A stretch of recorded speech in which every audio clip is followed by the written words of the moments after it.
Good evening and welcome to the Sherdog Radio preview for UFC on ESPN 29, Cannonier versus Gastelum, also known as UFC Vegas 34. After a week off, we're back. I'm your host, Ben Duffy of Sherdog.com. With me, as usual, is Keith Schillen. Keith is the executive producer of the Sherdog Radio Network, where he is the producer and creator of numerous shows, including Getting Too Personal, MMA Legacy, and, of course, the Schillen and Duffy Show that brings you post-event recaps on Saturday night. Keith, how are you doing? I'm doing good, brother. I had 2 weeks off for a breakdown, so I'm excited to get back into it. Yeah, I'm excited to get back into it as well. I will say that after the bonanza of UFC 265, this card that we're coming into this weekend is a little lean on paper. Would you agree with that? Yeah, it's there isn't any fights that really jump out to you that's going to shake up rankings. I mean, the main event obviously matters for the rankings, but the winner is still 2 or 3 wins away from a title shot. There's a flyweight matchup that could shake up the rankings a little bit, but all in all, it's pretty weak. But there's a lot of New England guys on the card, so that's got to get you excited. And the one good thing about all these New England guys on the card is that we're guaranteed that we will not go winless. Like, we will get a win. Well, actually, I shouldn't say guaranteed, but not all of our fighters will lose. That's what I'll say. That's true. I mean, you've got at least one fight where it's New England versus New England, so somebody must prevail. I don't have much else to say about this one. You kind of pointed out, like, there aren't super high stakes for a lot of these. We'll get to the main event in a bit, but it to me looks like the rare case of a card that it might be a title eliminator for only one of the guys in the fight. Yeah, I agree. But like, we'll save that. We'll get there when we get there. You ready to dive into these prelims? Yeah, let's do it. All right. The UFC on ESPN 29 undercard starts with a welterweight matchup between Sasha Palatnikov and Ramiz Brahimaj. Palatnikov, the 32-year-old from Hong Kong, is 6-3 overall. He's 1-1 since joining the UFC last fall. He won his debut, knocking out Louis Cosi in the 3rd round at UFC 255 in November. Came back this April at UFC on ABC Vettori versus Holland, where he was choked out by Impa Kasanganay early in the 2nd round. He'll be taking on Brahimaj, the 28-year-old New Yorker by way of Fortis MMA, is 8-3 overall. He is 0-1 since joining the UFC out of Legacy Fighting Alliance. He debuted last November at UFC on ESPN Santos versus Teixeira, where he lost to Max Griffin, literally lost about half of one of his ears. It just got busted off, and that spelled doom in a fight that he appeared to be losing anyway, but now it's a TKO rather than a decision. Brahimaj, nonetheless, is a slight favorite here. He's minus 125, where you can get Palatnikov at even money or even plus 105 as the slight underdog. Keith, 2 guys, definitely in need of a win here, even if this isn't an automatic pink slip derby. Who do you think gets it and how? Yeah, I like you mentioned that because that's definitely the case here. Both guys really in need for a win, as in the loser. I don't know if they get cut, but it wouldn't shock me if they did. Now, I'll start with Palatnikov. He's a good athlete. That's the first thing that stands out to me, though he kind of limits his athleticism by throwing like single strikes, a lot of single strikes. Keeps his hands low. Some other negatives, he's been rocked several times. Go back to that fight against Cosi. But he did show incredible heart in that fight to be able to come back and get the win. Good kicks. Throws lots of kicks. He'll throw some spinning attacks. He'll throw like a spinning wheel kick. His hands are pretty raw, though. Like, there's nothing that really stands out to you in his boxing. As far as wrestling, pretty good reactionary double, kind of use movement and then drops down when his opponent over pursues. I'd say he's good at winning scrambles. We saw that in the Cosi fight. He goes for subs a lot, and I said this last time, but he doesn't have a submission win on his record, and it makes matters worse that he was submitted by Impa Kasanganay in his last fight. The one other thing I do like about him is that he's gone 25 minutes in the past in his regional career, which is probably why his cardio held up against Cosi and got him the victory. Now moves over to Brahimaj. This is a guy that he's been a guy that's been a long time in the UFC now, even though he doesn't have that many fights. He signed a while ago. Defensively, he fights behind a high guard. He has a decent job. He uses it to set up his power shots. He really steps into his punches. You mentioned that it wasn't going well against Max Griffin, but when he did have success on the feet, it was his straight right. He does well to keep his head off the center line. But a big issue with him is also low output. He tends to telegraph his shots a little bit, making it easy for someone with good footwork to avoid his shots. That's something that he'll face in a guy like Palatnikov. And that's something he really struggled with Max Griffin due to Max Griffin. Max Griffin was never a stationary target. He was never stopped moving. He also got beat to the punch by Max Griffin a lot of times. You mentioned about his ear exploding. It was absolutely disgusting. But he also rocked right before the air exploded. But that was why I talked about his standing. This guy is a guy that's going to probably want to get to the ground. He's got, I'd say, good entries, but nothing great. And that's because he doesn't really set them up. And that's because he doesn't have enough output on the feet. So he kind of just shoots in without much setup. He prefers that Damian Mild snatch single where he works it down. But he is a submission specialist. He's got a lot of submission on his record. He's competed in some really good Brazilian Jiu-Jitsu competition. He won a world championship in Brazilian Jiu-Jitsu, so even he really is good on the ground. So as far as prediction goes, start right off the bat, this is an intriguing fight because it's a hard one to pick. And that's what I like most. I really like when I have a hard time picking. He didn't look for a takedown at all against Max Griffin, which was really, really surprising. I'm assuming someone's going to remind Brahimaj that, listen, you're a world champion in Brazilian Jiu-Jitsu. That's what got you to the UFC. I'm assuming he'll look for a takedown in this fight. Palatnikov was submitted in his last fight, and I don't like that he's going against an even better grappler in Brahimaj than Impa. So I say Brahimaj gets a takedown and continues, makes it a big part of his game to be wrestling. And I think he finds a submission sometime in this fight. I'm gonna say probably about midway through the fight. So give me Brahimaj by second round submission. I'm glad you pointed out the fact that Brahimaj didn't even really try for a takedown at all in the Griffin fight. I expect that blew my mind because I fully expected him to try to get that fight to the ground at all costs. He did not do so. I expect he will against Palatnikov, and I'm interested to see what kind of success he has getting it to the ground. Brahimaj, I mean, he is a good athlete, but he's going to be a walk in the park in terms of athleticism compared to the two guys that Palatnikov has fought so far in Louis Kosi and Impa, both of whom are powerful, explosive athletes. I am going to guess that Brahimaj is going to at least mix in some ground game and that he's going to have a certain amount of success. I don't know if he'll get the submission, but I do expect him at least to get Palatnikov in enough trouble to win rounds. So I am going to go with Brahimaj as well, and give me Brahimaj by decision. Next up on the UFC Vegas 34 prelims, it is a lightweight matchup between Roosevelt Roberts and Ignacio Bahamondes. Roberts, the 27-year-old Californian, is 10-2 with one no contest overall. He's 4-2 with one no contest since joining the UFC out of the second season of Dana White's Contender Series. Most recently, he had a shocking 30-second loss to Kevin Croom last September at UFC Fight Night Watterson versus Hill. That was subsequently overturned when Croom tested positive for cannabis. That is the first of, by my count, 3 fighters on this card who have had wins or losses overturned due to weed. Prior to that, he got armbarred by Jim Miller in just half a round last June at UFC on ESPN, Blades versus Volkov. So Roberts, despite his decent-looking UFC record, is definitely in need of a win. He takes on Bahamondes. The 23-year-old Chilean is 11-4 overall. He is 0-1 since joining the UFC this year out of Dana White's Contender Series.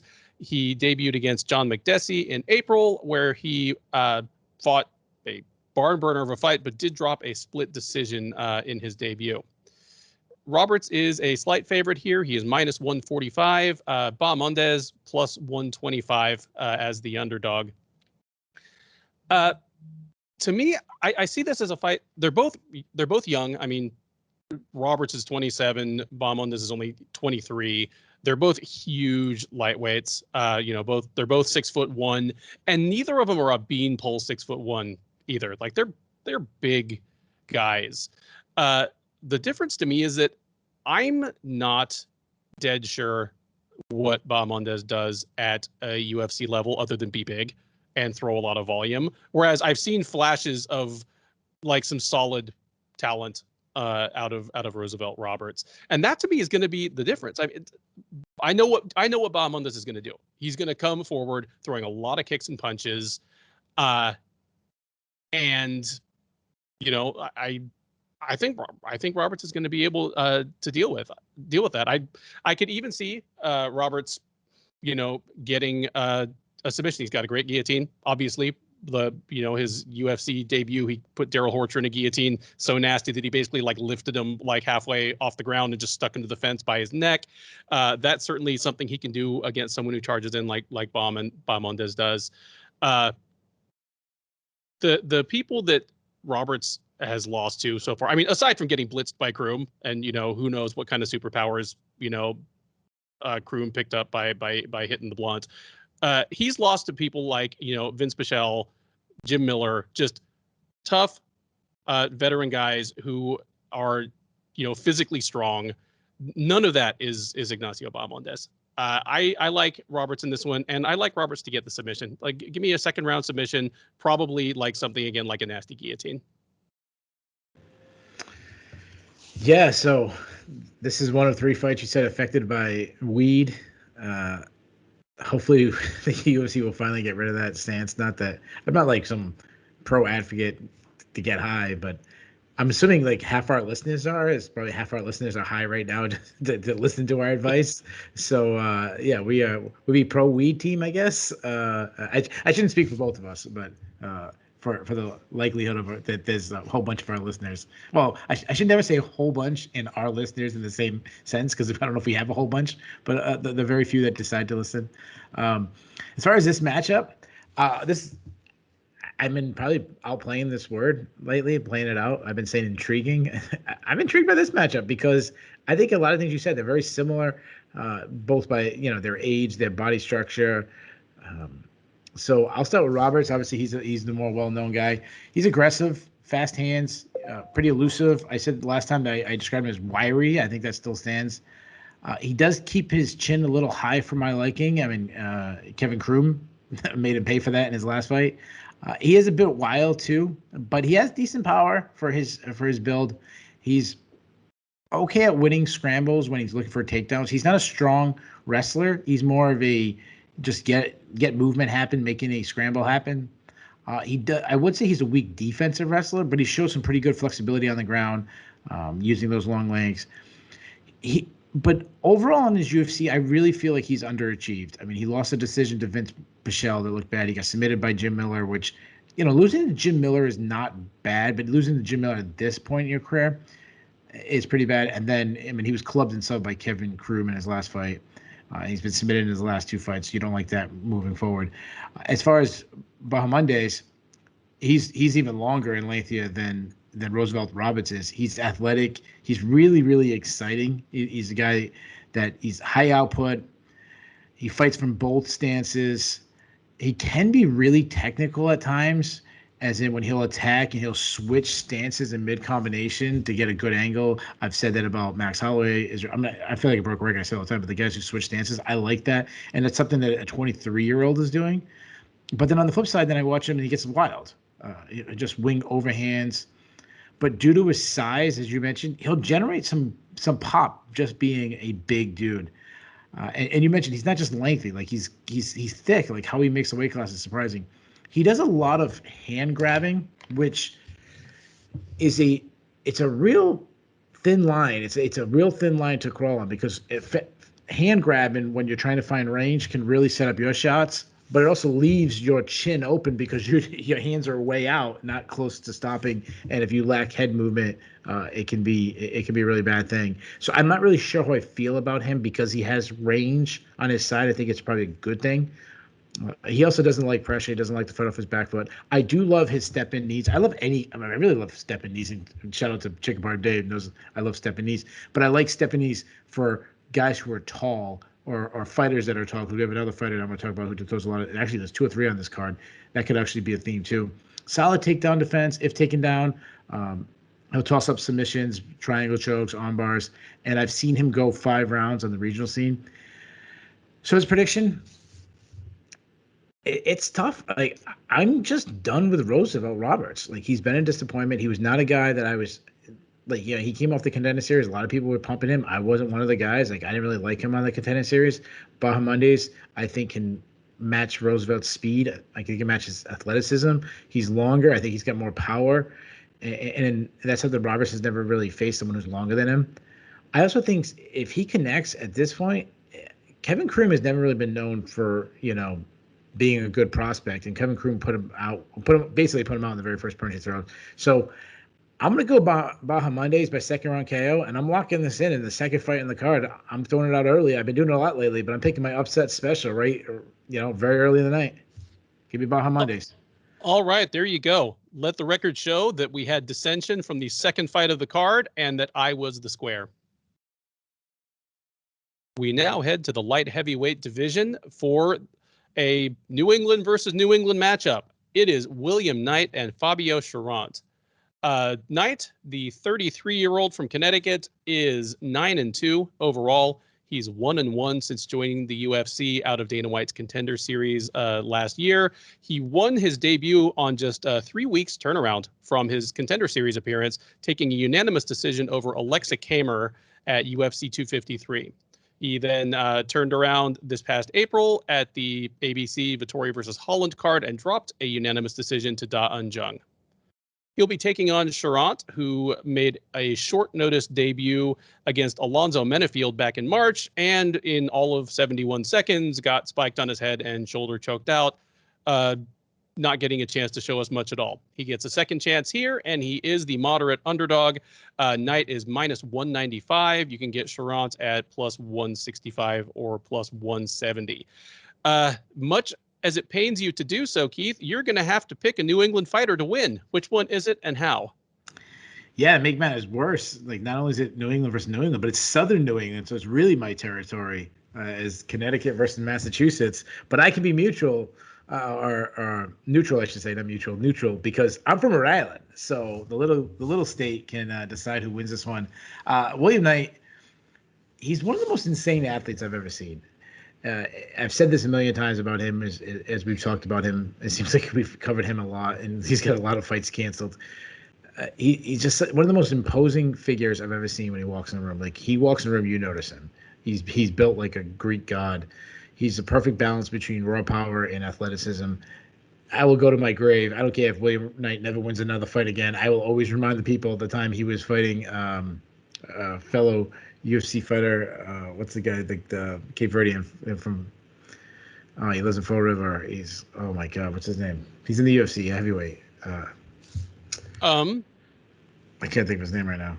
But anyways, another UFC caliber fighter, and when he was an amateur, this guy between rounds was doing backflips and breakdancing instead of going to his corner. I said that story a bunch of times. I would continue to say it until every single William Knight fight. You mean Jorgen De Castro? What'd you say? Jorgen De Castro? Yes, Jorgen De Castro. Yeah, that's what was that. His striking technique needs a lot of improvement, and he's at the point in age where I don't know if it's going to improve. He's, for a guy who's this guy's, like I said, built like he is, he can do like standing backflips. He's kind of slow. He telegraphs his strikes a little bit. He pulls his head straight back. Yeah, being so short for the weight class, obviously he struggles with length. But when he hits you, he's got thunderous power, thunderous leg kicks. He does often throw them, naked and leaves them open for counter. But the thing that he does best is when he decides not to sit back in range and then just bull rushes forward, gets to the clinch, and either lands some dirty boxing with those just clubbing shots. He's got, like his crushing power, or just gets on you, grabs you, picks you up in the hand, slams you. He's a decent wrestler. I wouldn't say great wrestler. Okay hip control, likes his lateral drop. He did do a lateral drop on Alexa Kamer. And if he gets on top, he has some scary ground and pound, like up there with Derek Lewis, up there with Jared Cannonier, who's in the main event. But he struggles with takedown defense, and I didn't think that was the case. I wouldn't say he had strong takedown defense, but I didn't think it was a huge glaring weakness until his last fight against Daniel Jong, where Daniel Jong took him down 8 times in that fight. He did get up a lot to William Knight's defense, but he was controlled for over 12 minutes in that fight. That's really, really troublesome. He has some submissions on his record as an amateur, but we have never seen it as a pro. Though Kmart in that fight, I mentioned this last time, was saved by the bell when he was in deep key lock in that fight. And he showed tons of heart in a lot of fights, his ability to come back. I think about the Brundage fight. He was losing early to Brundage on the contender series and came back. And then move on to Cherant. Cherant, southpaw, he's still also, he's very young, but he's also very raw on the feet. Tends to throw one strike at a time, which I don't like. His straight left is his best punch. He does do a good job to like explode to close the distance in a hurry, but he's got some defensive holes, especially he lacks head movement, tends to back straight up when he's getting attacked. He doesn't like being pressured or having to fight off his back foot. And we just talked about like William Knight is short for the weight class, but he's still like he's got biceps of Brock Lesnar on his side. Cherant is undersized for light heavyweight. He's not that big of a guy. He's not a great wrestler at all, but he does tend to find a way to get to fight the ground. I mentioned last time he likes to catch a lot of leg kicks, and if he gets on, he's got some busy. I wouldn't say like great ground and pound, but he's got just busy ground and pound, and he's known for like people call him a striker, but he's probably his best game is his submission game. Of his 7 wins, 5 of them have come by submission. He likes guillotines and anacondas. He likes those head attack type submissions. Though, even though I'm calling him like a submission specialist, or say that's where he kind of tends to go, his last fight he looked terrible on the ground as he was Von Flue choked by Alonzo Menafield, who's not Damon Maya. So as far as prediction goes, like I said, it's a New England fight, so you know what that means. I'm not high on either fighter, even though I'm from New England. This fight should be a main event on CS, like the co-main event on CS. I actually think Cherant has the higher ceiling of the two, but that said, I just think Knight is too big for him. I think he's going to be too strong. It's not often where Cherant is not as strong as his opponent. I mean, that happened last fight against Menafield, and I think it's going to happen again. I think maybe Cherant's next fight, he'll probably drop down to middleweight. So I think Cherant gets taken down. I think he gets ground and pound. Give me Knight by first round TKO, ground and pound. I love that you pointed out Cherant's size issue, because coming into his fight with Menafield a couple months ago, the nice thing about Cherant, even though it was a short notice step up, because his whole career had basically taken place in LFA and CES, there's plenty of tape available on him. And shame on me, I picked him to beat Menafield just based on, he is a guy who, at least at the CES level, was bullying people around physically. Like his submissions and takedowns were a lot of the kind of brute force variety. And obviously nobody was really high on Menafield at the time. He had looked pretty miserable. But as soon as he got in there, and I realized that, okay, his bully's size and strength at the CES or even LFA level was not going to translate across to the Alonzo Menafields of the world. It took me about 30 seconds to realize I had picked very, very wrong, and about another 41 seconds to be proven wrong. I think you're absolutely right. I think he's going to have serious trouble doing the things that won him fights on the way up against William Knight. And if he can't do it to William Knight, then basically he's not going to be able to do it to any UFC level light heavyweights. So if he is capable of making 185, I think that's going to be his best route forward after this. But I'm with you. I think Knight wins this pretty easily. Give me Knight by second round TKO, probably on the ground.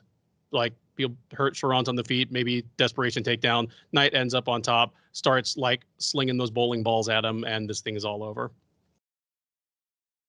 We now move down to the bantamweight division, where Bia Malecki will welcome Josiane Nunes to the UFC. Malecki, the 29-year-old Swede by way of Fortis MMA, is a perfect 4-0 in her mixed martial arts career. She is 2-0 in the UFC, having fought just once in 2019 and once in 2020. That most recent appearance was back in March of 2020, where she took a unanimous decision over Veronica Macedo at UFC Fight Night Lee versus Oliveira. She will be welcoming Nunes to the UFC. The 27-year-old Curitiba native is 7-1 overall. She is currently on a 6-fight winning streak entirely in Brazil.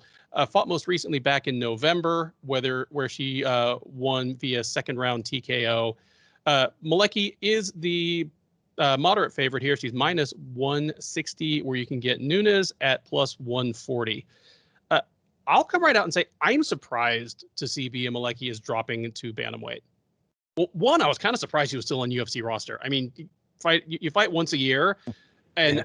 I had forgotten that she was still on roster, let alone that she was actually 2-0 in the UFC. These are some fast-moving waters. Seeing her on The Ultimate Fighter, and again, this is that disastrous season that was trying to put together some featherweight title challengers for Amanda Nunes, and literally everybody from the season dropped to bantamweight. Hold on. Is that the season Larissa Pacheco is on? Well, she's up to welterweight now. Because now she's missing lightweight.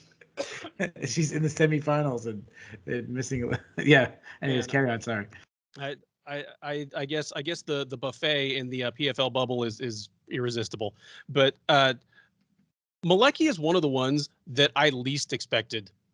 Like, of all the people that were any kind of decent on that season, she was the one where I went, she probably isn't going to drop to 135. She's actually a big framed, big boned girl. She's a lot like her teammate Macy Chasson. Like, the UFC lists Malecki at 5'9", the Sherdog Fight Finder lists her at 5'11", and having seen her in photos with Chasson a few times, I tend to think she's more like 5'11". And again, she's another one where she's not a beanpole. Like, she's got some muscle on her legs. She's got some like shoulder muscles. I'll be interested to see how she looks on the scale, how she looks walking into the cage. Ben, let me ask you this. Yo. Bet right now, does she make weight? Yeah, she makes weight. Okay. Yeah, like Fortis guys not named Al Hassan make weight. Yeah, like that's like that. I'm gonna go with what I know. Assuming she's not like a scarecrow, death warmed over on the scale, this should be really interesting because Josiane Nunes is a stocky little tank of a woman. She's listed at 5'3", and all the tape I can see, she looks like all of 5'3". Her regional fights in Brazil are her like dashing in, trying to crash the pocket, navigate the reach of women who are like 5'6" and 5'7" with pretty good amounts of success, but always getting tagged a bit on the way in. And here she's going against a trained kickboxer that is much, much bigger than anyone she's ever fought before. I don't know if Nunes is going to have staying power in the UFC, but assuming Malecki makes the weight cut healthily, I think she is just going to bust Nunes up. I haven't seen anything out of Nunes that makes me think she's going to be able to get inside and land her punches in particular without like taking 2 for 1, and she can't do that with Malecki, who does hit hard. Give me Bia Malecki by second round TKO. Yeah, this is and if you're doing the drinking game, this is another intriguing matchup. So do a shot for me. So Bia Malecki, she only has 2 pro fights, so it's really hard to grasp what she is. And it's one of those trivia questions of who fought in the UFC before they made their debut. Like, she's on that short list, not counting the early UFC days. I'm talking, modern, say UFC 100 and on. I have concerns about her making weight too. As you said, she looks like a big woman. I wrote down the UFC's height of 5'9". Shame on me for not going to the Sherdog Fight Finder, which would make it even more concerning to me. She's long and lengthy, obviously, has a Muay Thai style. She's a former Muay Thai world champ. that word gets thrown around very easily depending on what organization you're in. And I don't follow Muay Thai strong enough to know how legit it is. She presses forward. She presses forward, but she's a counter pressure striker. Like she presses forward, hoping you throw. I seen a lot of people thought that Veronica Macedo was doing really well against her, especially early. I kind of disagree with it. Like I watched that fight and I thought it was either pretty even or Malecki was winning. I thought she did well to cut off the cage on Veronica Macedo, especially about 2 or 3 minutes in. She was working behind a jab, which is smart for a long fighter. She was lining up her right hand, like throwing the jab and lining up her hard right hand. I love that she was throwing knees up the middle. This was the person I thought of when I said to be another fighter on the card that throws a lot of knees up the middle. Tons of heap kicks, which is a good technique for a taller fighter. Just hard, turning her hip over on some hard kicks. I like that she throws kicks and then follows with punches. It's kind of like the backwards of what most people do. But for a long fighter, that works really well because your kicks are such a distraction and it's such a range finder. The negative is she stands very tall. Obviously, she is very tall, but she leaves herself as a huge target. Locks head movement. Haven't seen much of the offensive grappling, but I didn't see much of the offensive grappling, and she was a little worried to go to the ground against Veronica Macedo, which is surprising. Not surprising that she wanted to go to the ground, but she was a little hesitant. But when she was on top, really good ground and pound. Decent takedown defense. I loved her hip control. I love that when Veronica Macedo shot in on her, she had enough hip control where she actually hipped into her opponents instead of just sprawling back. She actually ran her over with hips. Is actually what you should do. That's a better technique in wrestling.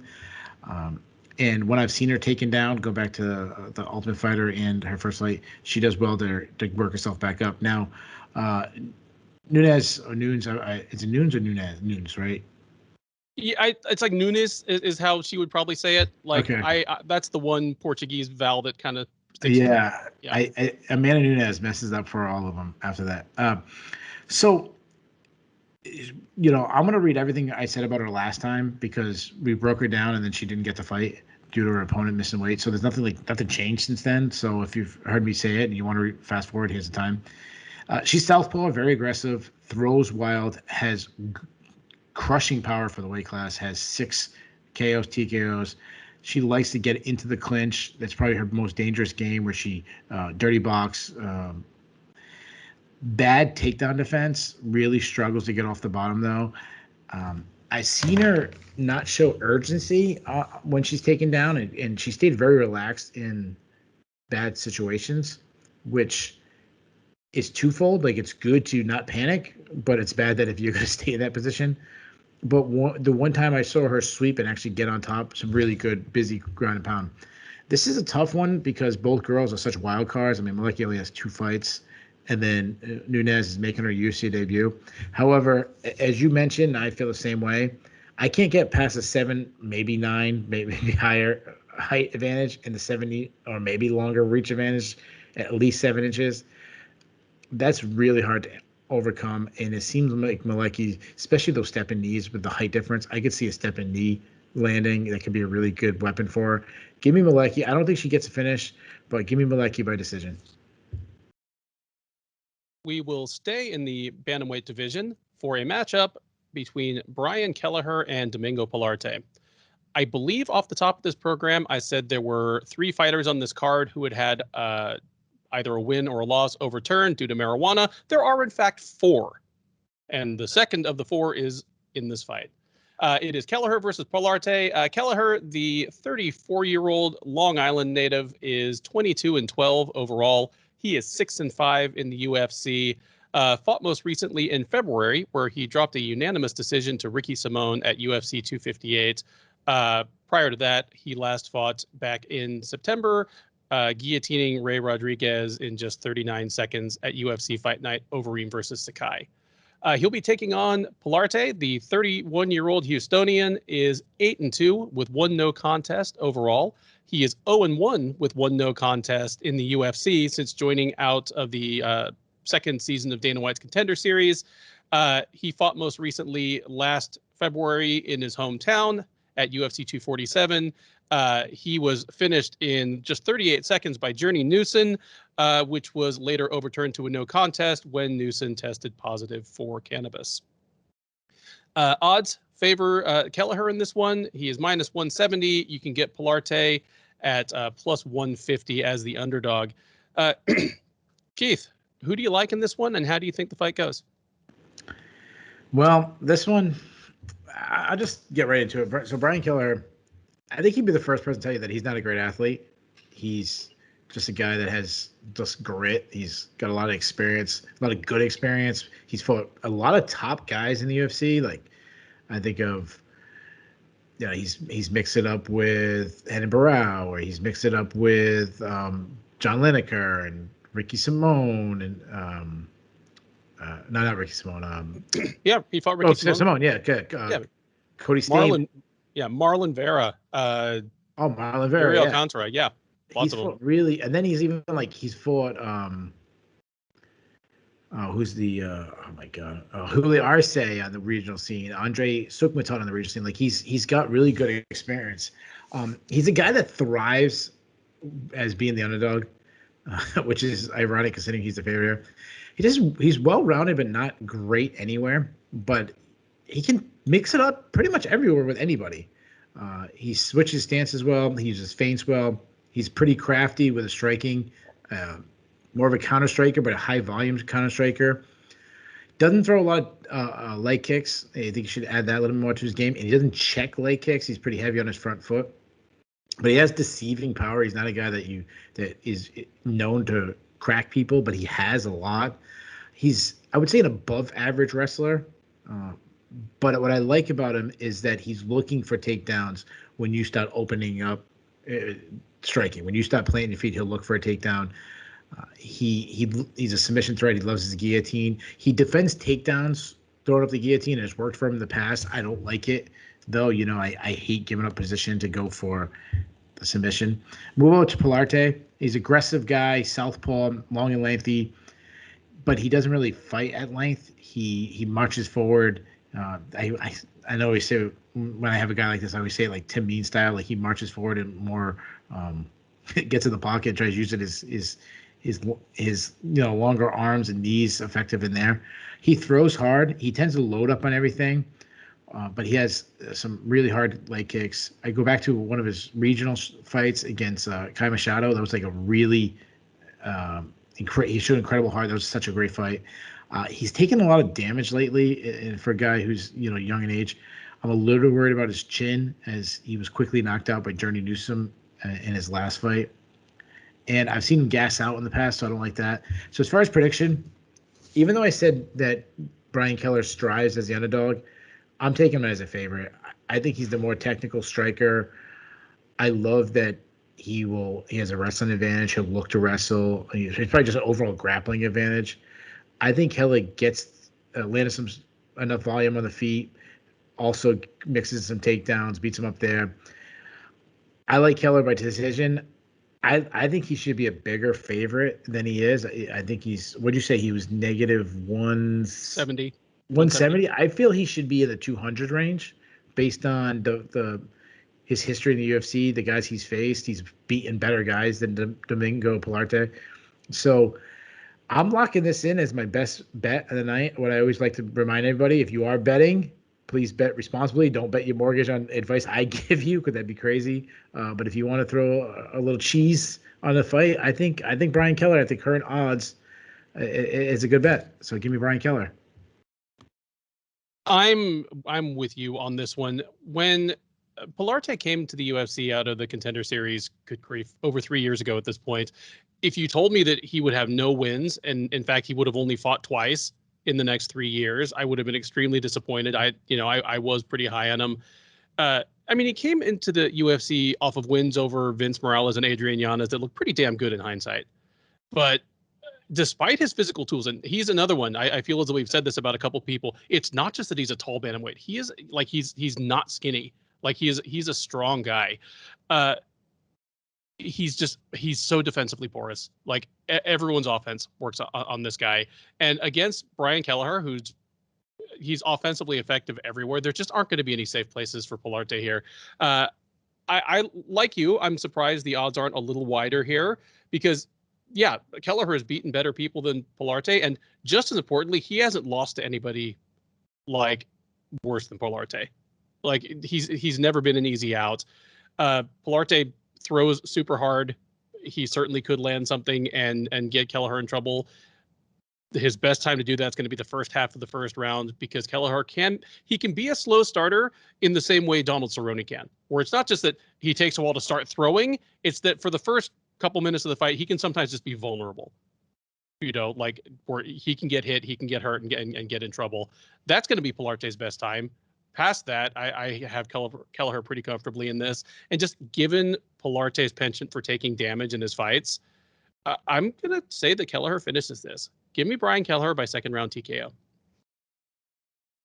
The top prelim at UFC on ESPN 29 is a featherweight matchup between Austin Lingo and Luis Saldana. Lingo, the 27-year-old Texan, is 8-1 overall. He's 1-1 since joining the UFC out of LFA. He lost his debut via unanimous decision to Youssef Zalal back at UFC 247 last February.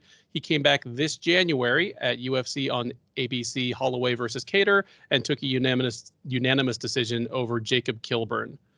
He'll be taking on Saldana. The 30-year-old Iowan is 15-6 overall. He is 1-0 since joining the UFC out of the 2020 Dana White's Contender Series. He debuted in April at UFC on ABC Vettori versus Holland, where he took a unanimous decision over Jordan Griffin. Odds on this one are razor close, but Saldana is minus 115. You can't quite get Lingo at even money, but you can get him as close as minus 105 as of the middle of fight week. Keith, how do you see this one going? So when we talked about William Knight, I said I have a story about William Knight that I'm always going to tell. Like, I'm always going to tell that Austin Lingo has been training MMA since he was 5. Like, that's crazy that he used to live with Donald Cerrone on his ranch when he was 15. As far as his style, he's very aggressive, presses forward, really sits on his punches. His counter right hand is his best strike, though he's got a killer left hook too. He got some serious power. That's what he's known for. He's just a big puncher.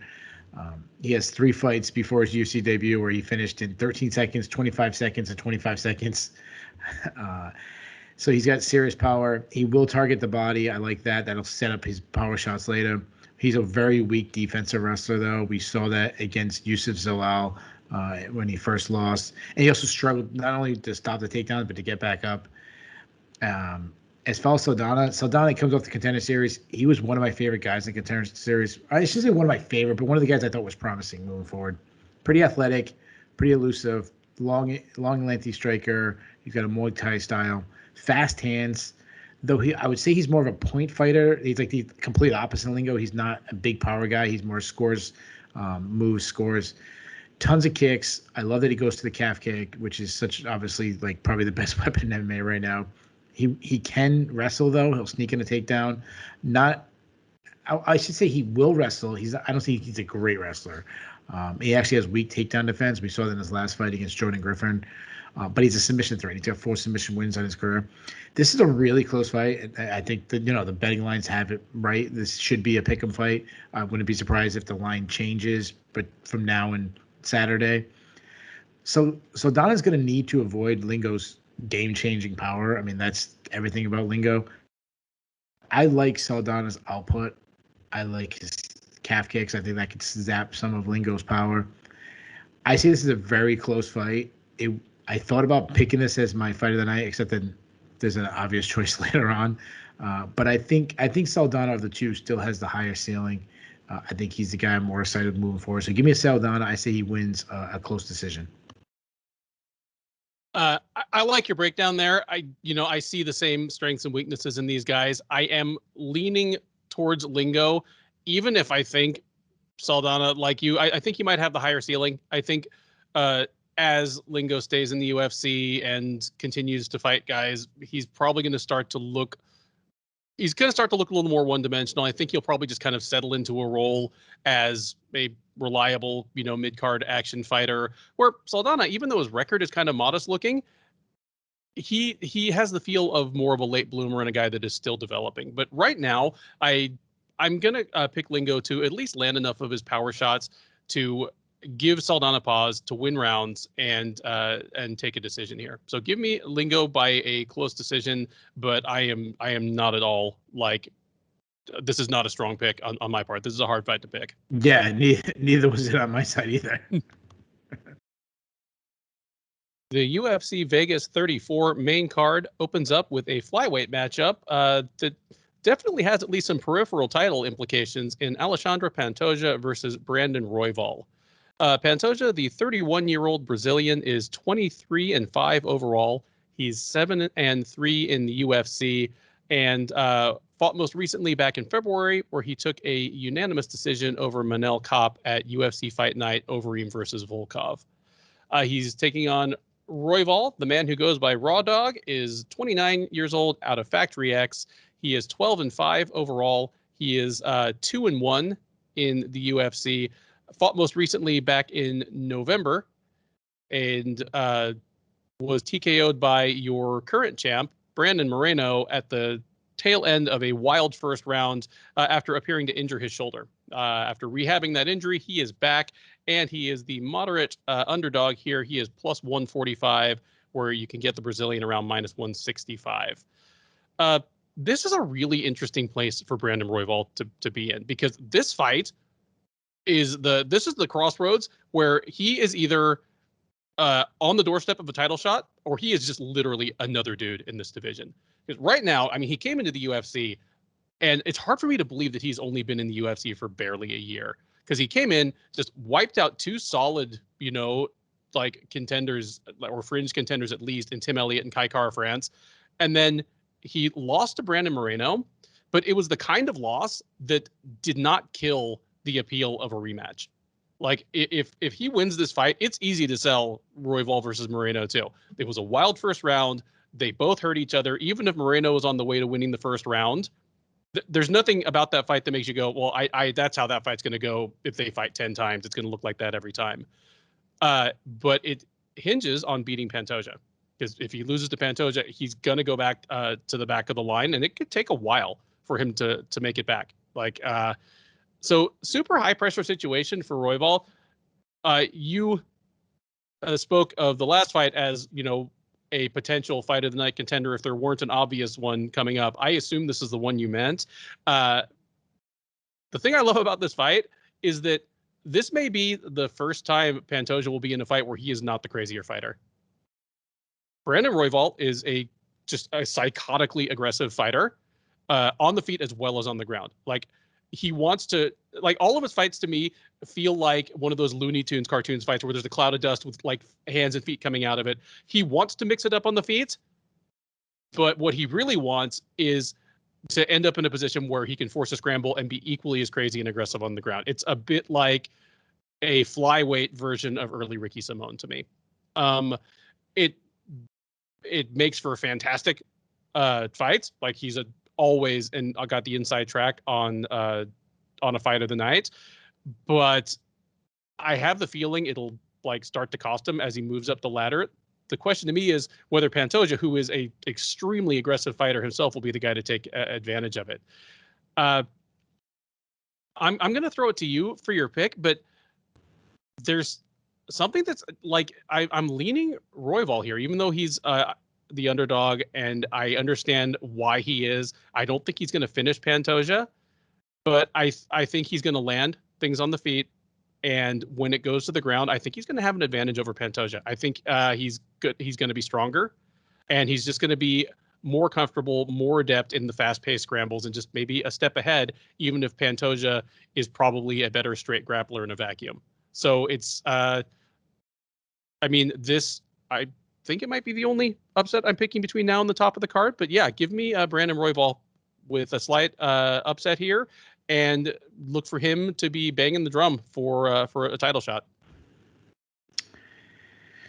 Yeah. So yeah, you asked if this is my pick for fight tonight. This is obviously my pick for the fight tonight. The question I have is, like, why is this fight so far down? I mean, you can make an argument this could be the co-main event. Like, it's that good. You can make an argument it could be the main event, but at least the co-main event.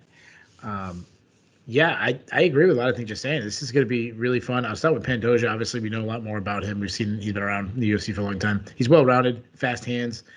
He's a pocket boxing brawler. He can be wild, but he does it because he can load some really good power. He's heavy on his front foot, which generates power, which is a bad thing if you could stay out on the outside and kick his legs out. But if he gets in the pocket and you throw it down with him, he's willing to take one to eat one. I mean, like eat one to land one. And he trusts his chin. I said this last time. He trusts his chin more than his opponents.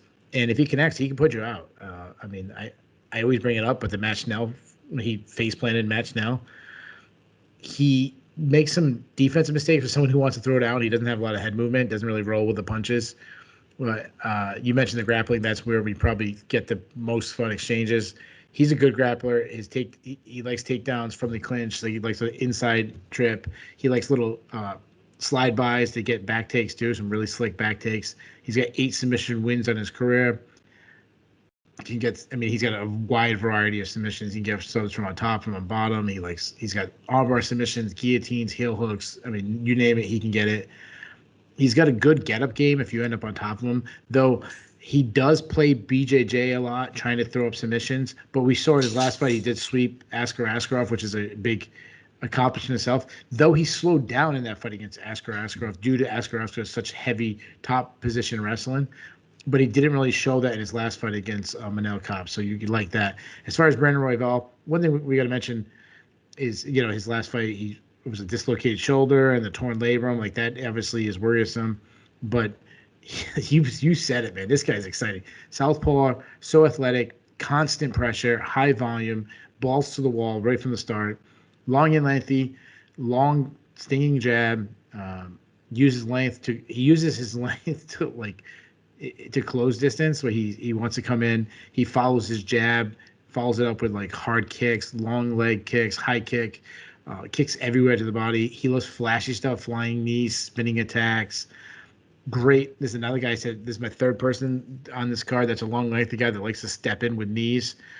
But he's got a lot of negatives on defense. He keeps his hands low. He loses power because he throws from his hip.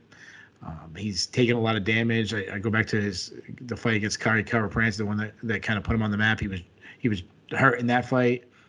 He doesn't really check leg kicks. And his wildness gets him taken down. But you mentioned he's good on the ground. He's very flexible, throws up nonstop submission threats from the bottom.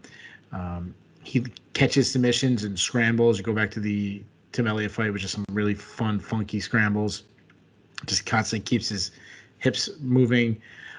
But he's such a terrible wrestler because he's willing to give a position, and he's comfortable being on his back. He also makes it easier because he has that Brian Kelleher jump to a guillotine thing in him. And he makes the mistake of chasing a submission instead of using the space to get up. And we saw that pay dividends in his fight against Brandon Moreno. Brandon Moreno made him pay for that. I love Royval on the feet. Like, I think his length and his speed should be an advantage. However, he's so reckless abandonment. He really makes it easy to take him down. And we saw Pantoja in many fights in the UFC just take a guy down, control him. He's got some slick back takes himself. I doubt Pantoja catch him in submission. I'm just going to take the guy that I know is going to be probably on top more. This could be a passing or guard moment. And I actually, we don't root, for our picks, but generally for the good of MMA, Brandon Royval's arrival to the very top of the division would be a really good thing. So in a sense, I'd be very happy if it's a passing of the torch. I just don't think it's going to be. I think Pantoja is going to win enough. He's going to have enough control time that he wins the decision. But like I said, this is still my pick for Fight of the Night because we're going to have some fun scrambles. There you go. A little dissension, but 2 strong picks for Fight of the Night between Royval and Pantoja. We head back up to the lightweight division for a scrap between Vinc Pichel and Austin Hubbard. Pichel, the 38-year-old Californian, is 13-2 overall. He is 6-2 in the UFC, having fought just 8 times in almost 9 years due to a variety of injuries, both in and out of the cage. He will be taking on Hubbard. The man who goes by Thud is 29 years old, 13-5 overall. 3-3 in the UFC, where he has alternated wins and losses back and forth since joining a little over 2 years ago. He fought most recently in April, winning a unanimous decision over Dakota Bush. Odds on this one are pretty close, but Pichel is the slight favorite at -120. Hubbard still available at even money, +100. I will say that I am surprised that Vinc Pichel is not a much bigger favorite here. Obviously, Pichel, the story of, his injuries, like in training, his motorcycle wrecks, again, he's fought once a year for the last 8.5 years, essentially. Between that... Ben, one of his injuries was when he was a tow truck driver and he was like changing a tire or something like that. Yeah, he's cursed. But, and obviously he's 38 now. So you're talking about a guy that even if he'd been the picture of health, there's got to be a drop off at some point. But he's a guy that when he's been in there, who's he lost to? Rustam Khabilov, like almost a decade ago in his debut, and Gregor Gillespie. That's it. Everyone else, he's beaten for the most part. He's handled them.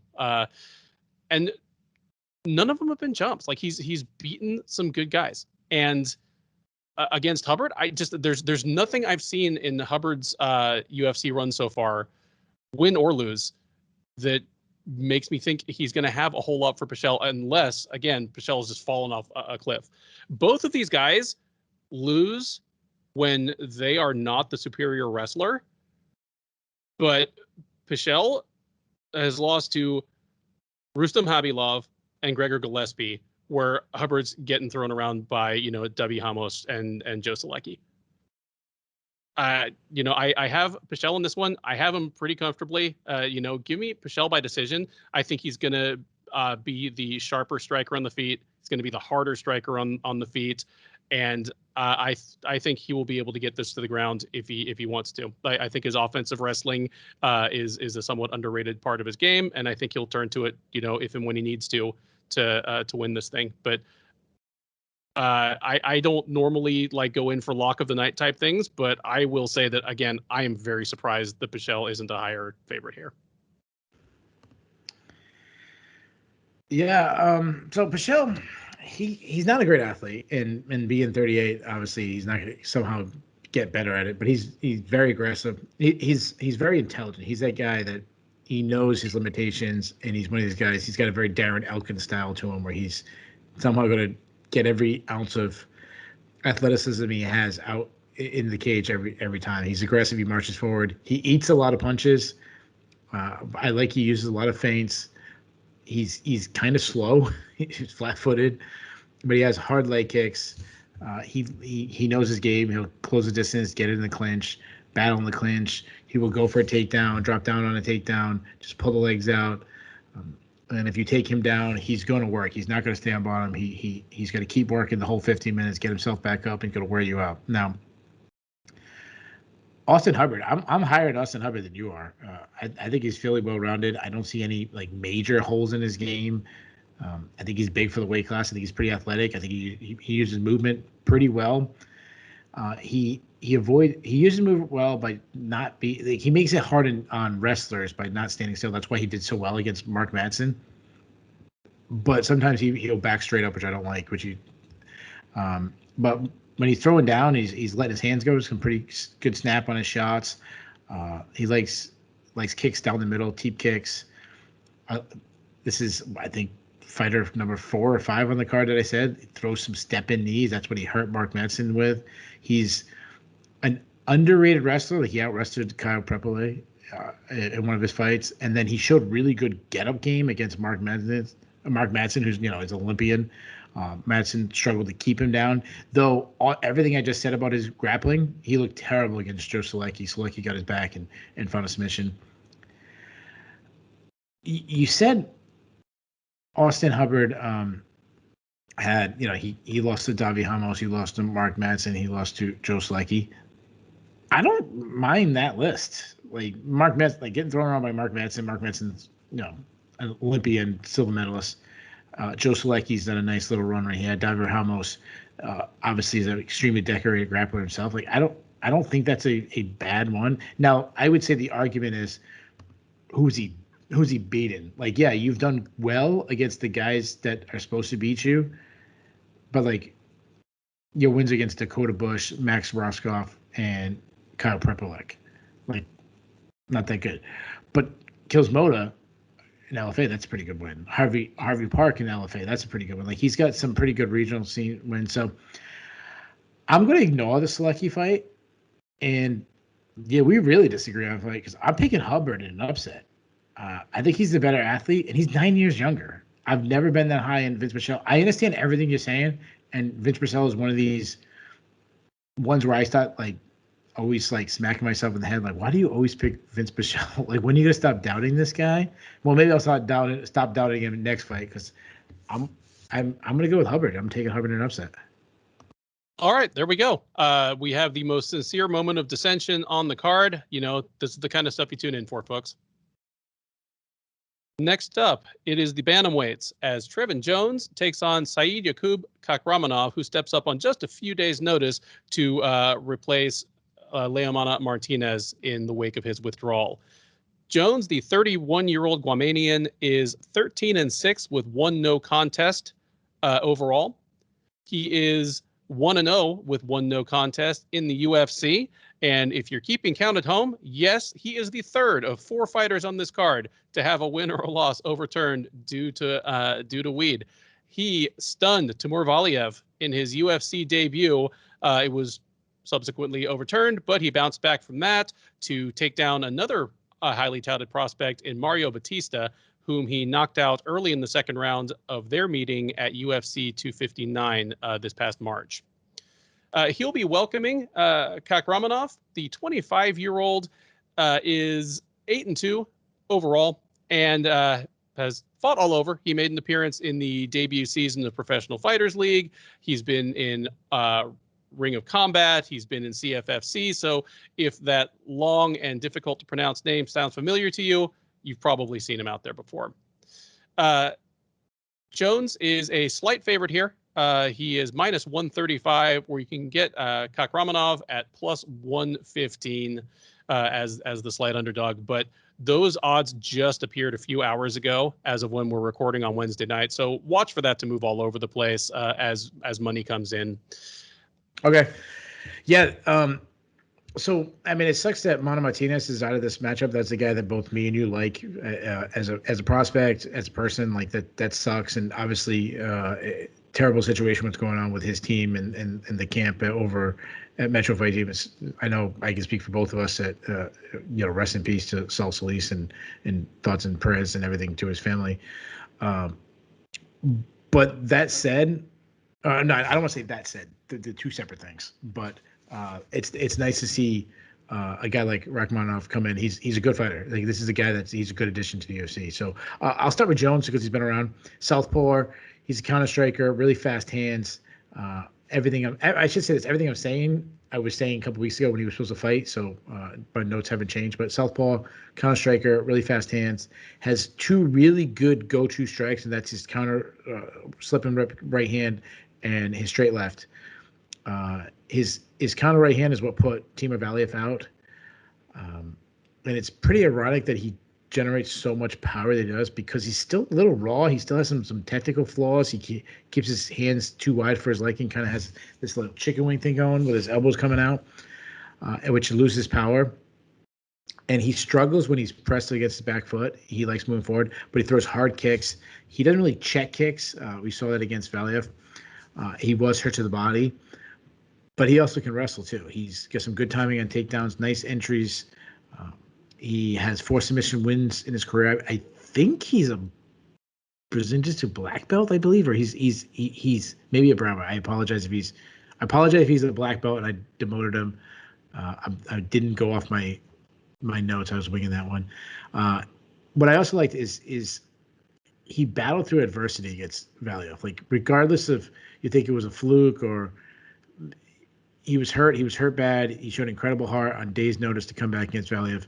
And then he really quieted the doubters in his last fight when he got a legit KO over Mario Batista. Now move over to Kakhramonov. As I said, this is a good and fun addition to the UFC. Like, besides being good, he's fun. I look at his regional record. He knocked out Askar Askarov in 39 seconds. That's a great win. Like, Askar Askarov is a prospect that people have been talking about. Sorry, am I saying Askar, not Askar Askarov? Yeah. Sorry, Askar. But Askar is a good prospect. He's a guy that a lot of people like. He was going to be on the. I think no, he was going to. Was he booked for UFC? He was booked for the UFC fight against somebody, and then it fell through. Kakhramonov, he's only 25, which I love that. Pocket, so he can just throw wild shots. He has a very Vanderlei Silva style to him. He throws a lot of looping shots, but he loads up on everything and has good power. He has, 4 of his wins have come by knockout, but he's also a good wrestler. You go back to the PFL days. He took down Umar Nurmagomedov. What else you got to say? Good top control. Is a submission threat. He has 3 subs in his career.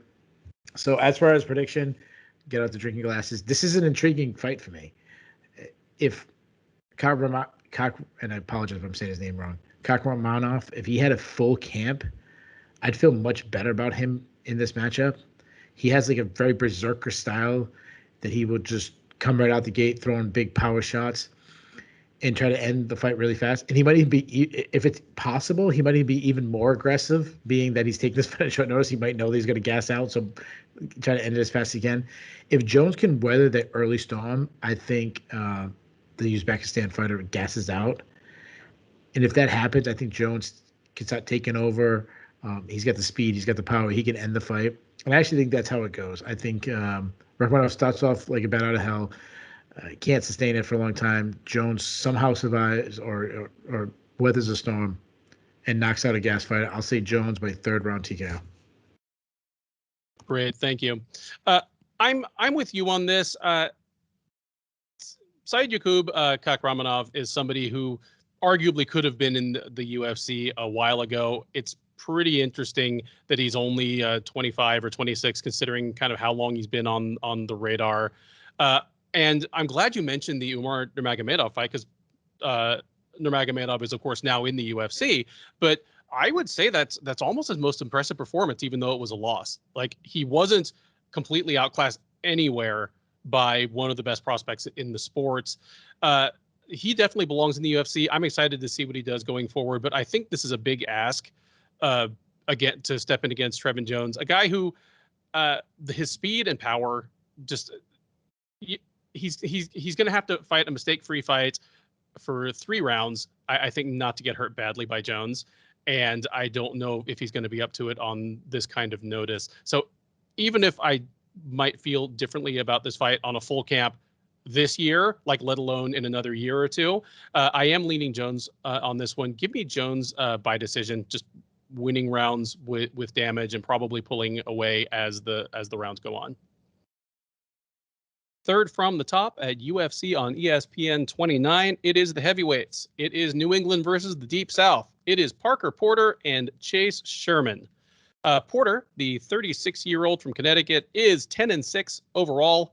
He is 1-1 since joining the UFC in the middle of last year. He lost his debut to Chris Daukaus via first-round TKO, then came back in November to win a unanimous decision over Josh Parisian at UFC on ESPN, Smith versus Clark. He'll be taking on Sherman, the 31-year-old Mississippi native, is 15-7 overall. He is 3-6 in the UFC, but that is actually across 2 different stints with the organization.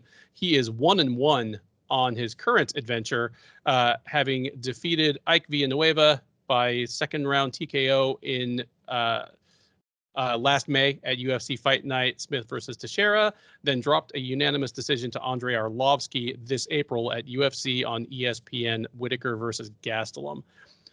Sherman is a pretty comfortable favorite. He is -190. You can get Porter at +165 as the moderate underdog. Keith, who do you like? The big tall vanilla gorilla, or do you like the barrel-chested New England guy? That's a perfect way to describe Parker Porter. He's a big dude. First thing I gotta ask is, like, how did this fight get so high on the card? Like, this one should be early prelims.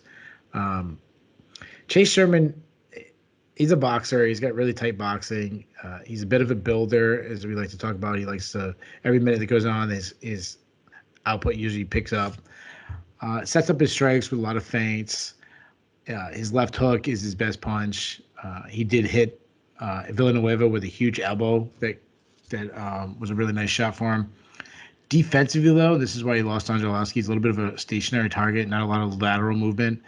He looks like a guy to me that does a lot of pad work, where you're not really circling. I mean, you circle a little bit, but you're not sliding away. You're not moving away. You're kind of just throwing punches to your coach and not doing a lot of footwork drills. That's what I feel like Chase Sherman might do. But what I like against Villanueva, threw a lot of step-in knees, and he has some calf kicks. He's not a guy who's going to wrestle. You hardly ever see anything for Chase Sherman in the grappling, so kind of put it at blank there. Over to Parker Porter. I'm not going to give my usual intro to Parker Porter. He's just a huge dude. He's like 255. He's a striker, not very athletic. He loves his jab overhand combination, just jabs and overhand right. He looks for it way too much. I wrote it in my notes 4 times somehow. I don't know why I kept writing simple jab overhand. I copy pasted that a couple too many times. He does have nice power. I mean, just look at him. He's got thudding hard kicks. I mean, his legs, I said this last time, are like the biggest thighs in the world.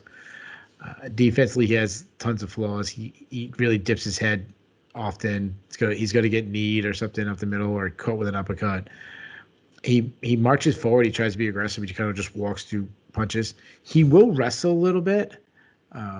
So he'll clinch. He'll get a takedown if he can, though he's not much of a threat. As far as prediction goes, Porter's the bigger guy. He could win this fight if he turns it into a brawl or he turns it into a chest-to-chest battle against the cage. But if he doesn't, I think Sherman just jabs him up and leg kicks him to that, and that's what I'm expecting. So I expect just point fighting and leg kicks until Porter's hurt, and then Sherman puts him out. Give me Sherman by second round TKO. Outstanding. I feel as though, I don't know if everybody does it, but I think I continually think of Chase Sherman as better than he really is, just because he looks like he should be a decent heavyweight. Just the fact that he's an actual 6'4" dude. He's not fat. Like he looks, I mean, he was a former college football player. He does look like a decent athlete. It's kind of like the Marcin Tybura thing. Well, and Tybura is finally kind of, turned into a legitimate contender, but kind of like Tybura up until 4 years ago or so, where just I feel like he should be better than he is. That's Sherman. I mean, the guy is 3-6 in the UFC, and well, for one, like he keeps on beating guys like from Texas. Like he's got some problem with Texas apparently. He's beaten Rashad Coulter. He's beaten Ike Villanueva. He lost to Justin Ledet. The thing that Ike Villanueva and Rashad Coulter and Justin Ledet all have in common is none of them are heavyweights. In fact, Rashad Coulter has fought as low as 185. Like he's 3-6 across 2 stints in the UFC. Has it Coulter like also fought at like 385? Coulter's he's kind of all over the place. But I would say Sherman's best performance in the UFC is probably his loss to Arlovsky. Like that's the best he's looked against an undeniably UFC level heavyweight. Like I can't believe I'm leaning towards Parker Porter, but I could see Porter just starting to land some leg and body kicks that take Sherman out of his game. Maybe he goes for a takedown. I don't know, but Chase Sherman, I need to see it. I need to see Sherman like beat a guy who is not then immediately released from the UFC, and Porter might be the first. Give me Parker Porter by decision. I know it's an upset, but I do not believe in Chase Sherman yet. I will issue a huge mea culpa on the recap if I'm shown to be dead wrong and Sherman completely outclasses Porter on all levels. Yeah. But right now, Sherman is getting by on looking like he should be a good UFC heavyweight, and it's just not translated into the cage yet.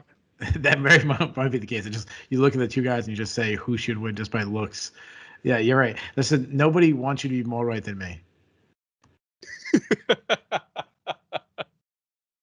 That brings us to the co-main event of UFC Vegas 34, a lightweight matchup between the veteran, long-standing UFC mainstay, Clay Guida, and Mark Madsen.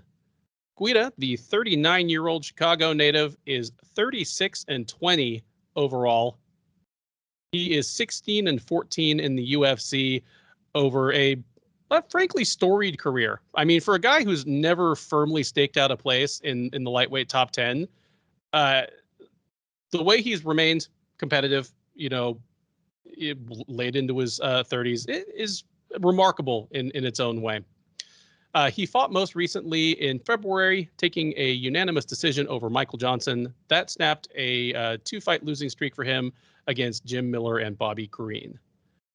He'll be taking on Madsen, the three-time Greco-Roman wrestling Olympian, the 2016 silver medalist, is a perfect 10-0 in his mixed martial arts career. He's 8-0 since the 2016 Olympics. He fought a couple times in the early 2010s, took a couple years off to train for the Olympics one more time, won his silver medal, and he is 8-0 since coming back for real to mixed martial arts.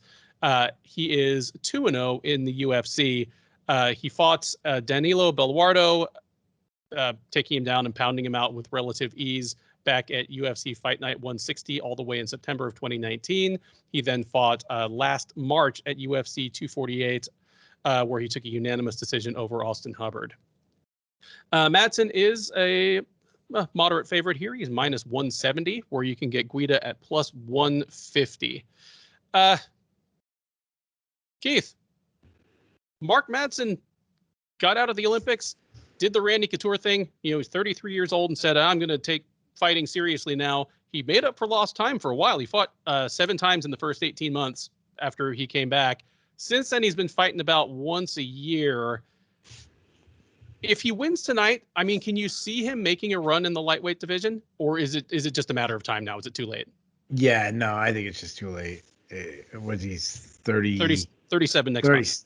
37, yeah. So I'll start with him. I mean, he's, like you said, he's turning 37, so I hate that. He's still very raw on the feet. He really steps into his shots, and being the elite athlete he is, he does generate power. He loves his overhand right. He throws it over and over again. That's a very cliche thing. It's a wrestling thing. Yeah, Dan Henderson, Josh Koscheck, whoever, Tyron Woodley, Johnny Hendricks. Johnny Hendricks, yeah. Hendricks was southpaw, wasn't he? Or sorry, yeah. Yeah, but still, your power punch. You throw your power hand over and over again. He is heavy on his front foot. He's open to leg kicks because of that, and he often ducks his head to avoid strikes. That's what Austin Hubbard hurt him for late in their fight. But as you mentioned, he's an elite wrestler. Even at 37 years old, he was a silver medalist in the Olympics. Like, people don't realize how insanely high that is. Which side note, people don't realize how insane it is for Gable Stevenson to get 2 takedowns with 6 seconds left in the match against a silver medalist in the Olympics. Like, to take him down and then take him down again, like how insane that is. But anyways, back to this. That's just me trying to continue to plug to get Gable Stevenson into, and while you're at it, get oh my God, I can't think of his name. The other gold medalist that he ended up taking silver. What's his name? Kyle Snyder, who's hinted at MMA. He's only 25. Would take Kyle Snyder too. Anyways, but back to this silver medalist. Obviously, great entries. He's Greco-Roman style, so a little different, more around the waist and up. Insane strength. We saw that against Hubbard. He picture perfect 5-point suplex. I mean, Daniel Cormier was going crazy with one of the suplexes. Though, in fairness, they look better than they actually effective. You waste a lot of energy throwing the suplexes, but he's got incredible hip control. You got any Greco-Roman wrestler, it's all about the hips. Loves that inside trips. He was staying glued to Austin Hubbard when he was trying to get up. He didn't attack a lot in the head, looked for Darce chokes, a little modified power Nelsons. That's just simply a guy that knows you need to have heavy head pressure, which happens in wrestling all the time, but he's still learning the sub game. and he did slow down against Austin Hubbard. So there's a lot of things you don't like moving forward, and obviously his age. Now move over to Clay Guida. You're going to get with Clay Guida. Tons of movement, that herky-jerky Clay Guida style. He still has good output, but nowhere near what he used to be in his prime. He's become a lot more reliant on throwing that one shot, particularly his right hand. But he's not a big punch. Like, he doesn't have a lot of punching power, though. But he can still wrestle to his credit. Like, even though he's up there in age himself, fast entries. I go back to his Bobby Green fight, took him down twice. His last fight, he took Michael Johnson down 3 times. Just would get in there. He chain wrestles. He'll go to a double, then switch to a single. Still has like old man strength. They just lift you up in the air with a single leg, high crotch. Though he's been subbed recently in a lot of fights, that Charles Oliveira, I mean, that aged really well. But the other one was Jim Miller, which has not aged. Getting submitted by Jim Miller at this point has not aged. And then Bobby Green almost guillotined him in their fight. And he didn't slow down. His cardio is still good, but some would argue, and I said this last time, it might be because of his output has dropped. So as far as a prediction goes, Madsen's 36, and it's very possible of him just gassing out and Clay Guida outworking him. But I don't trust Clay Guida for not looking for a takedown himself, which would be really, well, I wouldn't say dumb because it wouldn't shock me if Guida got a takedown, but you're really getting into Madsen's world. And I just think Madsen's a bad stylistic matchup, even for a way more experience, high-level experience in a guy like Guida. I expect him to actually get takedowns on Guida over and over again. And I think Madsen will slow down, but I think it's going to be a little too late for Guida. Give me Madsen by decision. Yeah, I see this one in large strokes the same way that you do. In some ways, the 2021 39-year-old version of Clay Guida is kind of cut to fit for Mark Madsen to beat with a relative minimum of risk to himself. Guida's always been a good wrestler, like you say, but Madsen should have the advantage there. Guida, he's a high output guy on the feet, though not as high as before, and he's never been a one-shot power guy. So even if he tags Madsen up a bit, Madsen's been hit harder. Hubbard hit him harder than Guida's going to. And while Guida used to be almost the poster boy for the just unstoppable Energizer Bunny cardio machine at lightweight, that's not really the case anymore. He's still good cardio wise, but he's gotten there by turning down the pace just a little bit. And even if Madsen fades late, I don't think Guida will be like pulling away with like legendary cardio 10 years ago. I picture this as one kind of like the Hubbard fight where Madsen wins the first 2 rounds pretty handily. Guida might come back to win the third, but it won't be like Hubbard, who had Madsen in like all kinds of trouble and busted him up pretty good and like made it interesting. I don't think Guida's going to make it very interesting at any point. Just give me Madsen by decision in a very Clay Guida fight. And the real question for me is, will Madsen avoid enough damage? Will he be able to get back in there, get one more fight this year? Because if he does want to make any kind of run, he needs to stop fighting once a year. Like he needs to get on the horse. If the UFC's back to putting on fight night cards in Europe next year and Madsen's on a winning streak, that's good news. Like he's a guy that like he has a built-in sellable thing. He's a Danish sports hero. He's an Olympian, and yeah, like they could build Euro fight night cards around him, but he has to keep winning. 11 predictions in the bank. We arrive at the main event of UFC on ESPN 29. It is a middleweight matchup between Jared Cannonier and Kelvin Gastelum. Cannonier, the 37-year-old Alaskan, is 13-5 overall.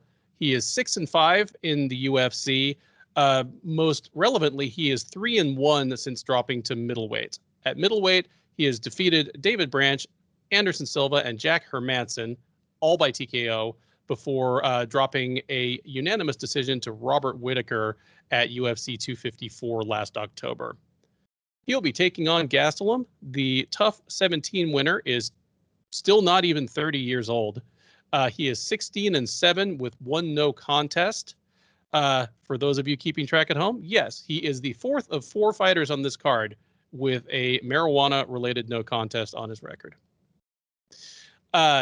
He is 16-7 with 1 no contest overall. He's 11-7 with 1 no contest in the UFC.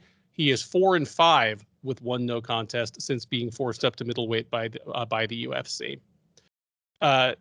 Gastelum's last appearance was also a loss to Whitaker, to whom he dropped a unanimous decision in the headliner of UFC on ESPN 22 back in April. Cannonier is the slight favorite here. He's -145. You can get Gastelum at +120 or +125 as the slight underdog. Keith, I mean, I might be overstating the case here, but I'm always on the lookout for fights where the stakes, like what's at risk and what rewards are on the table, are not equal between the two guys fighting. And I look at this fight, and this is a fight where one guy might get a title shot if he wins, and the other guy might get released by the UFC if he loses.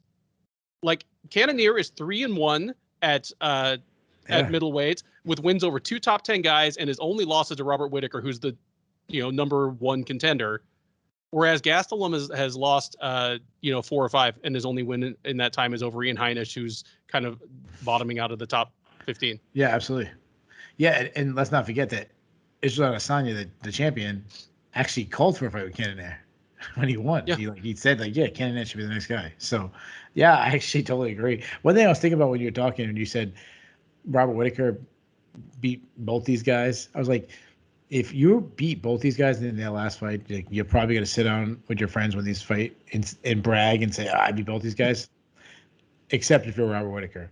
You're probably the only guy on earth who's not going to brag about beating these two guys in their last fight. So who's going to win this fight?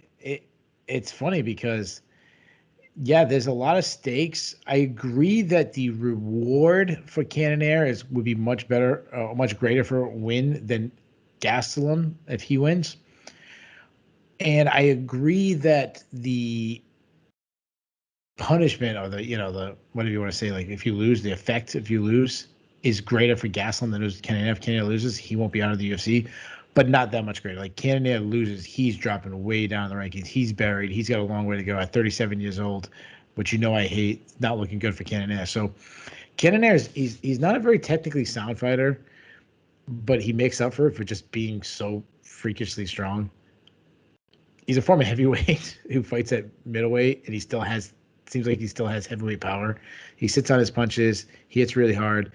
I like the way he controls his power, because he'll stalk his prey.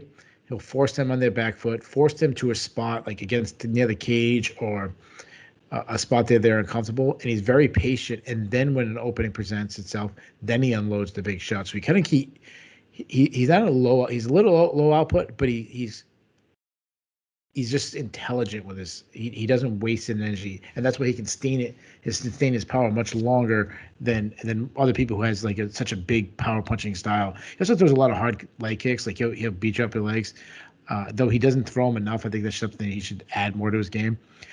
The way to beat Cannonier a long time ago was just to out wrestle him, and I still think that is probably your best bet to win. But he showed really improved takedown defense against Jack Madsen, who's probably an underrated grappler himself.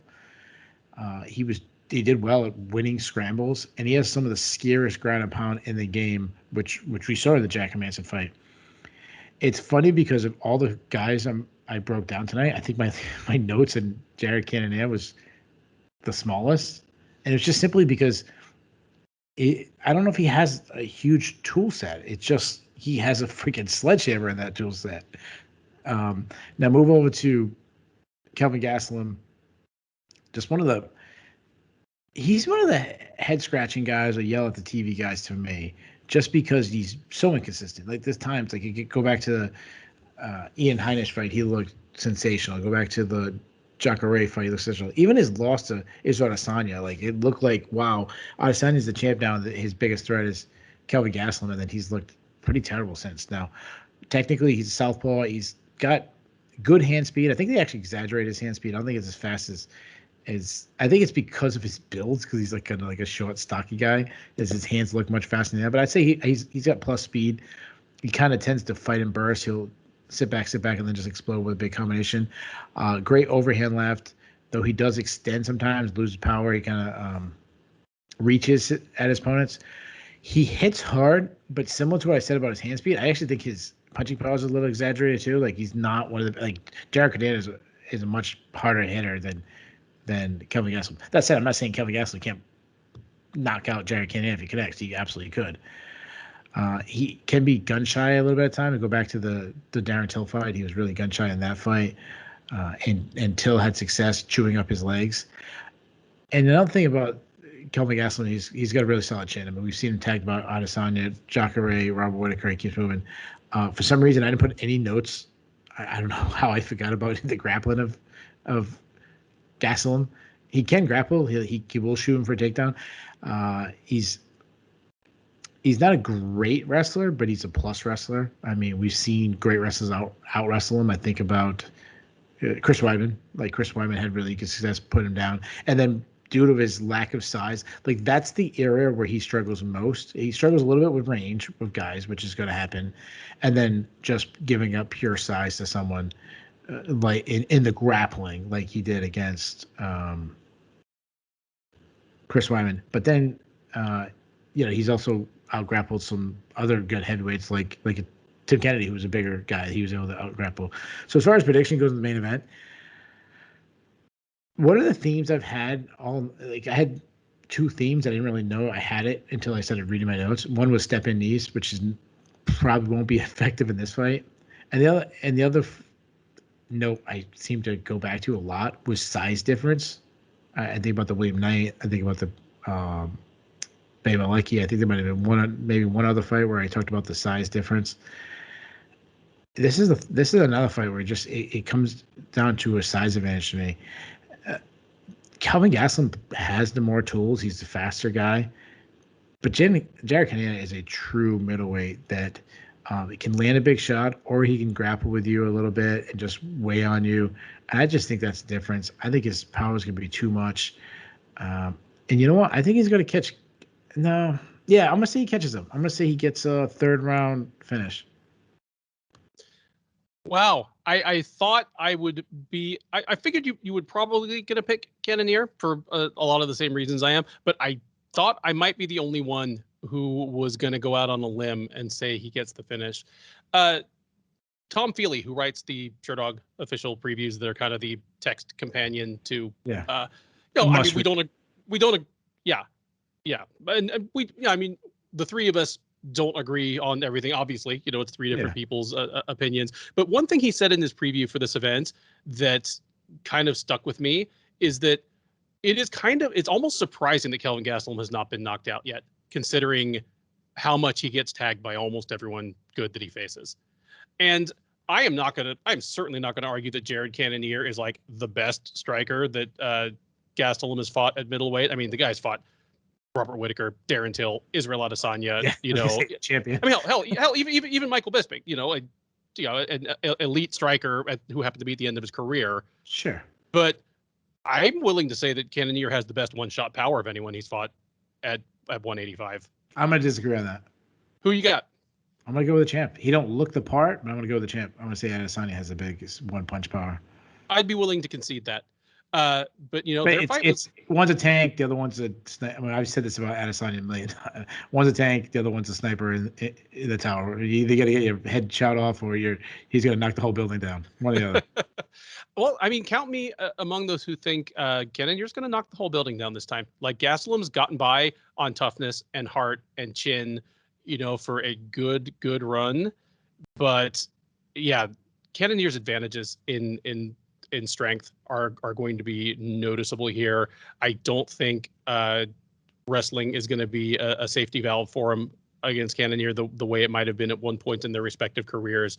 And I think Cannonier might not land the most volume, especially in the first round, but he'll land the more telling shots. And I think he's going to hurt him. And I think he's going to be able to put this away. Give me Cannonier by second round TKO. Yeah, and I just want to jump in here for a second because obviously we disagreed on who hits harder between Adesanya and Cannonier, and I want to stress that obviously I'm saying Cannonier hits really hard because I also picked Cannonier to win by knockout, and I don't think I have to stress that it's probably extremely unpleasant to get punched by Jared Cannonier. I would. So I just want to stress that I'm not calling him pillow fisted Cannonier or anything like that at all. And the other thing you said that one thing both me and you can agree on, Tom Feely is a brilliant guy, and he's got a really good write up, and everyone should read it every single week. Absolutely.